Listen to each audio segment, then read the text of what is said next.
one of the things I love about LifeChurch is the team that you really started with is pretty much, for the most part, still around. And that's pretty rare today. It is. Unfortunately. I'm really thankful. And I actually didn't start with them, but the whole team was in what we call our directional leadership team. Yeah. There's 4 other guys. We had them pretty much assembled 3 years into it, and the church is going on 19 years of age. And those 4 have served with me for the whole time. And I think, Patrick Lencioni talks about really the importance of a cohesive leadership team.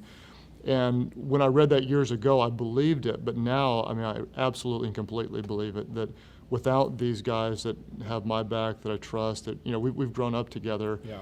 I think if we didn't have any one of those, we wouldn't have the special work that we have today, because they all bring something very unique. And I don't know exactly how we've managed to keep the team together and work through all our challenges, but it's something I'm really thankful that we did.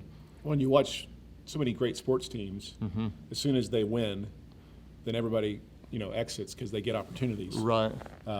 You just said, hey, I don't know really what the reason is, but is there anything you've, as the the leader, that you feel like have been intentional about this? I think one of the big challenges would be, like, if we don't let others lead, then they will go somewhere else. And so I have to, in order to attract and retain great leaders, I've got to delegate and give them not just the ability to carry out what I say, but I need to give them the authority to carry out what they say.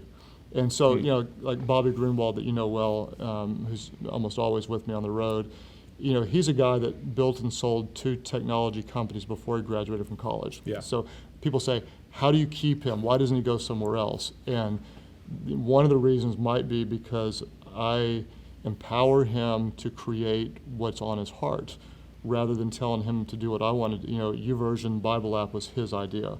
Church Online was his idea. Free resources to others was his idea. And so when he has an idea, he's earned the credibility to run with it. Yeah. He's built whole organizations underneath him. And he has the freedom to do it. I don't need to take credit for it. He doesn't even need to take credit for it. The team gets to produce it together. But I'm not going to stand in his way. He can create whatever God puts on his heart. And I think that's a really valuable thing to do. And a lot of times, maybe we're threatened by that as leaders. And I think it's tragic when the church isn't big enough to contain vision.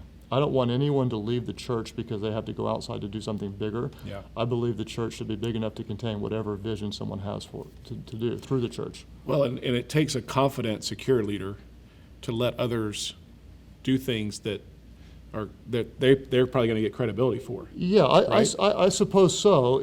But to me, it's like it's a smart thing. It's not even like I'm trying to be secure as much as I believe in these people, and therefore they're better than I am. That's the way it's supposed to be. They should be better than I am at certain things.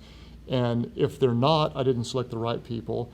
If I don't trust them, I didn't select the right people. If they don't have the freedom to go do what they need to do, then something's not right. So I think you're right. It does take a secure leader, but in my mind, it doesn't start there. To me, it starts, this is the right thing to do to build a great organization.